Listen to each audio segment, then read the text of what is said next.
Now let's start building the capstone project.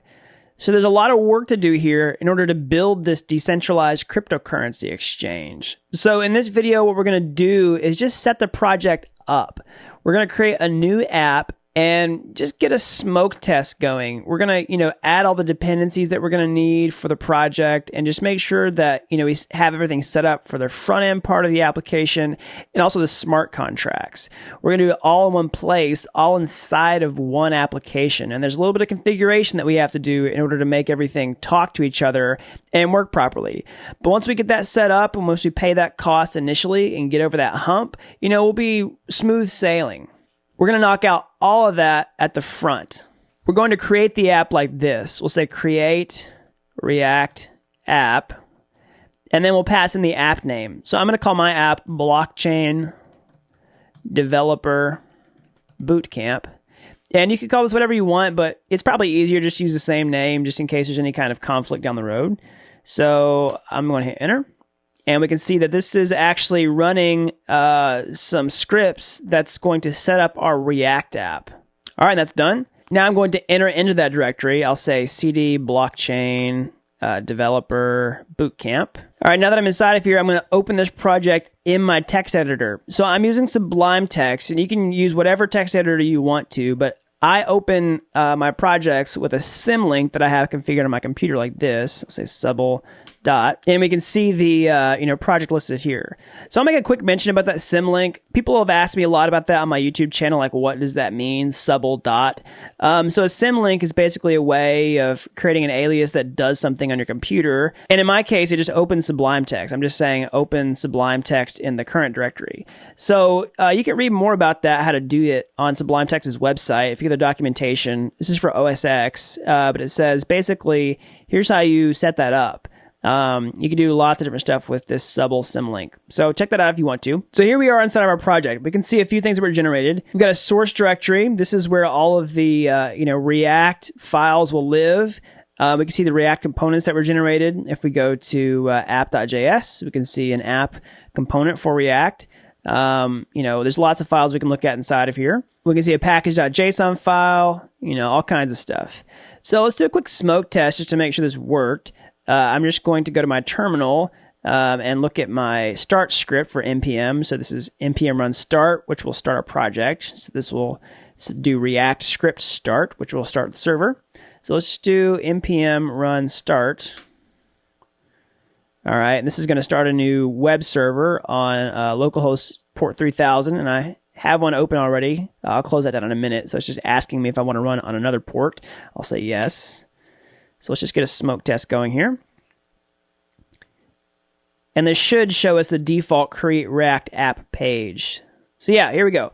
Here's our smoke test. The app was set up, and we see that React is running properly. And we can edit that app.js component, which I showed you a second ago, to change some of this markup. So like if we go here, go to source, and we go to app.js, I can just say, turn this into exclamation point.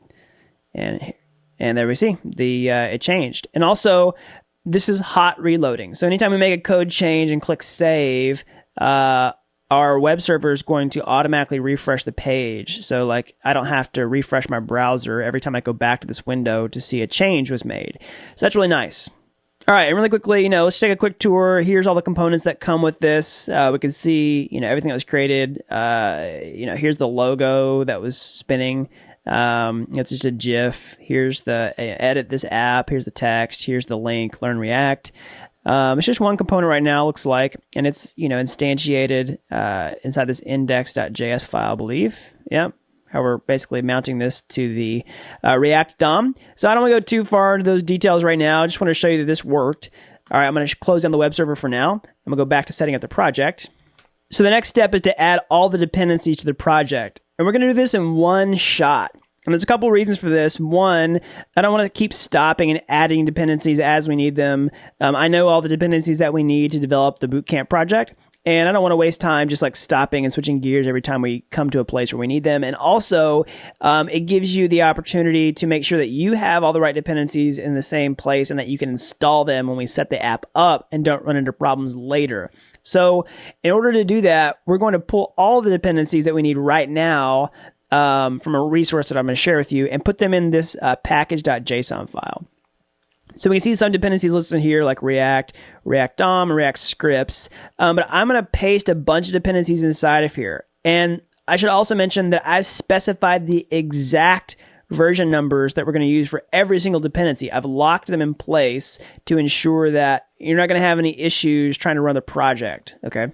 So I'm going to put a link to this in the description or with the video resources that gives you a package.json file that you can use. All right, so here's a gist. And you can basically take this exact package.json file, just click raw, and do a straight up copy and paste into your project.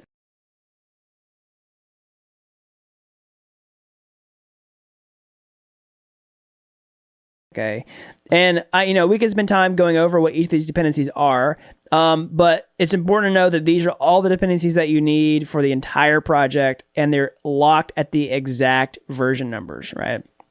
It's really high level. This is a charting library we'll use to build our candlestick chart. This is just some Babel configuration that gives us ES6 features inside of our Truffle project. Bootstrap is what we use for theming the project. Chai is what we use for testing smart contracts. .env is what we use to read environment variables.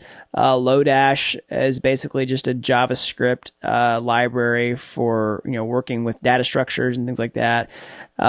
Moment helps us to work with time in JavaScript. OpenZeppelin Solidity we will use for Solidity smart contracts and in doing math. React is what we use for creating the React app, building out the UI. Redux is what we use for state management on the front end. Redux Logger helps us see what happens inside of Redux. Reselect is for reading information out of Redux.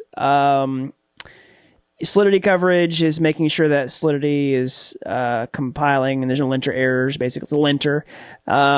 Truffle is what we use to build the smart contracts and all the associated libraries, and Web3 makes our client-side application talk to the blockchain. So yeah, sorry, I know it's a big, long list, but I wanted to make sure that you had an idea of what all these were, not too mysterious. That doesn't clear everything up, but at least gives you a high-level overview of why all these things are in your project. We need every single one of them, and we're going to use them in this project.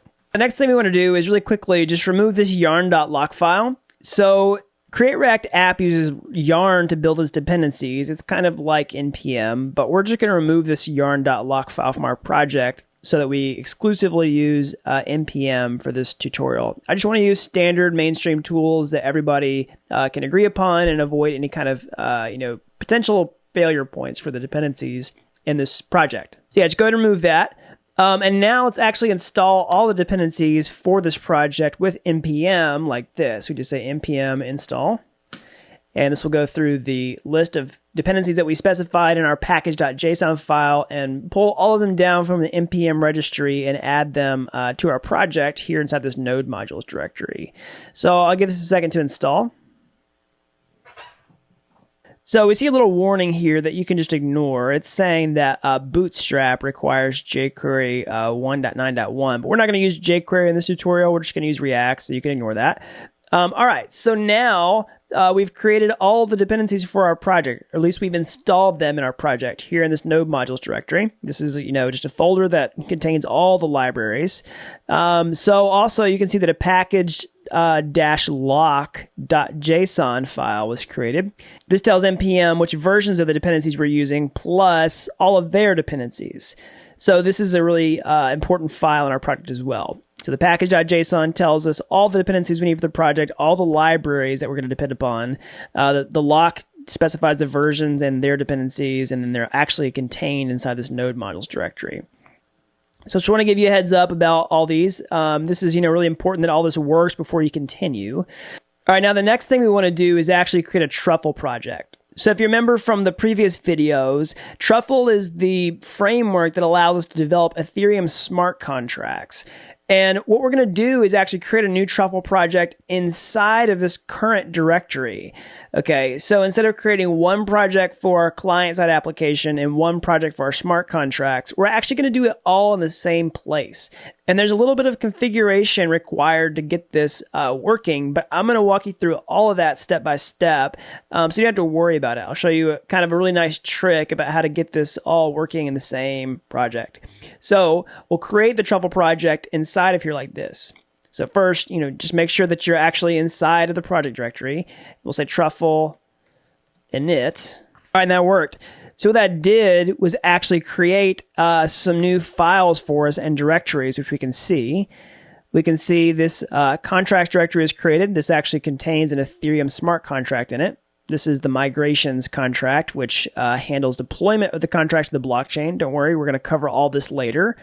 But there's also, let's see here, what else did it create? It created this truffle-config file. This is where we basically, configure truffle, which we'll talk about more in a minute. And it created this test directory where we can write tests for the smart contracts. So don't worry, we're going to go through all that in depth, but I want to give you just a high-level overview of what happened when we ran this truffle init command, okay? So now we're going to create another file to set this up. And what we want to do is be able to use ES6 features inside this project when we use truffle. So let me explain that. So ES6 is, one of the newer versions of JavaScript, essentially, which, it has some features that aren't implemented in older versions of JavaScript and vice versa. There's compatibility issues sometimes. And what we're going to do is actually set up our project so that it has all the features of ES6. And we can do that by basically some configuration. So if you go back to your package.json file, we actually added some Babel dependencies. Babel's our JavaScript compiler, and it's going to help us manage these different versions. So what I can do is create a new file here. And I'm going to, let's see here. I'm going to call this .babel rc and hit enter. Okay. So inside of here, this is going to just tell us what presets we want to use for the JavaScript compiler. All right, so we'll say presets and hit colon and then add an array here and say ES 2015. All right, and we'll call it stage 2 and then stage 3. All right, so don't worry too much about the details of this. Just know that you need this inside this Babel RC file right here. Okay, so inside this truffle-config file, we're going to do this. We'll say require, and then say Babel-register, and then say require Babel-polyfill, all right? And this is going to basically set up Truffle to do what we want it to do with all these ES6 features. And we'd put it inside of here because Truffle-config is sort of the entry point for our app, and we want to basically set up Babel here before we do anything else. All right, now what we want to do is create a .env file for our environment variables. So I'll create a new file, and I'll call this .env. So what this does is basically allows you to manage environment variables for your project. So in case you don't know, what is an environment variable? Well, it's just a variable or a setting that is specific to your environment or project in this case. It can be accessed from Node with the process global variable, which we'll see this later in action, but I want to go ahead and set it up now before we get going. So, an environment variable also is, like I said, meant to be managed per environment. So you might have a variable that's set to one thing on staging, one thing that's set to another value on production, or one value on development. And we'll see that later in the tutorial. But you just need an empty .env file right here. And we're using this .env package inside the package.json to read environment variables from within our project.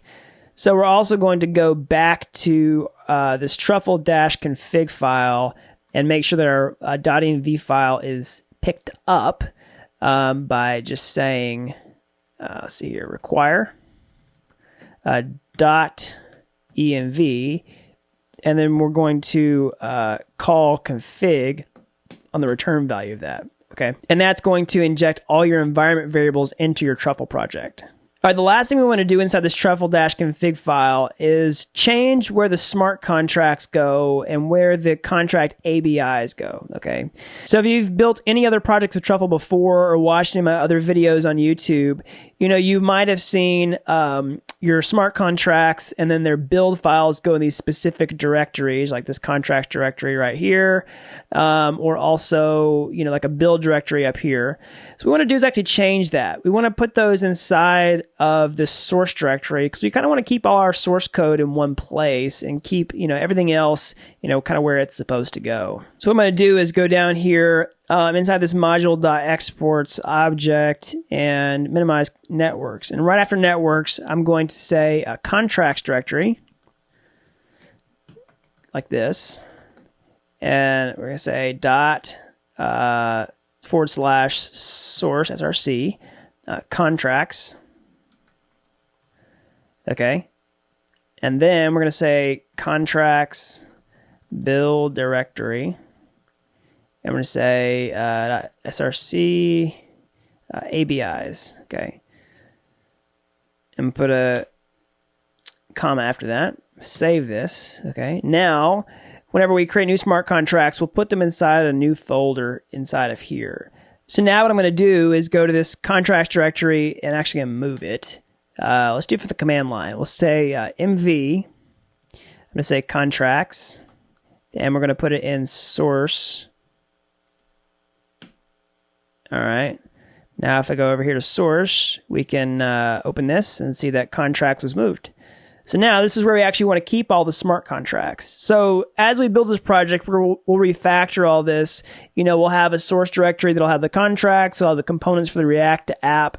And, you know, you could probably organize this a little differently if you wanted to. You might be able to create like a front end and a back end folder. But for now, I basically am going to do it this way because I want to keep all of my source inside of one directory, and I don't want to over optimize this. I don't want to get too complicated with too many failure points. So this is organized enough for me right now. And I think this is the best way for us to kind of move forward. And again, we're configuring Truffle to look inside of this source directory for the smart contracts like this and for the ABIs. And also I should mention, one of the main reasons we're doing this, which will be apparent later, is that we're going to read the smart contract ABIs with Web3.js from the client-side project dynamically as they change from inside this directory. That's another reason we're doing it. If your smart contract ABIs are outside your source directory, Create React App won't let you read the smart contract ABIs as they change, and you're stuck like always copying and pasting new ABIs into your project, which is a real pain. So that's another reason I've done this. And if that doesn't make any sense to you right now, don't worry. I just want to justify it in case you've worked with Truffle before and are wondering why I'm doing this. All right, now that should be pretty much all the setup you need to get started on your project. And the last thing I'm going to say is you should also update your git ignore file, or if you're using Git, to actually additionally ignore the .env file. So I'm going to put that right here, say .env. So this .env file that we created earlier to store environment variables, these are basically secrets, and that's why we use a .env file or environment variables in the first place, is we don't want to commit secrets like private keys or mnemonic seed phrases or, you know, API keys or anything like that to our source code. So if you're using Git, then you want to make sure that you add this .env file to the git ignore file. This file basically tells Git what to, you know, not put into source control, okay? Or what to exclude from source control, I should say. All right, so now that should be everything that you need. And if you get stuck or have any issues, you know, reference this package.json file that I've listed in the video resources. This should be the exact dependencies that you need with the exact versions. You know, go back to the dependencies section of the bootcamp and, you know, make sure you got the right Node version installed, NPM version, you got Python installed, you got all kinds of stuff that we set up in that video before you proceed. All right, so let's go on to the next step.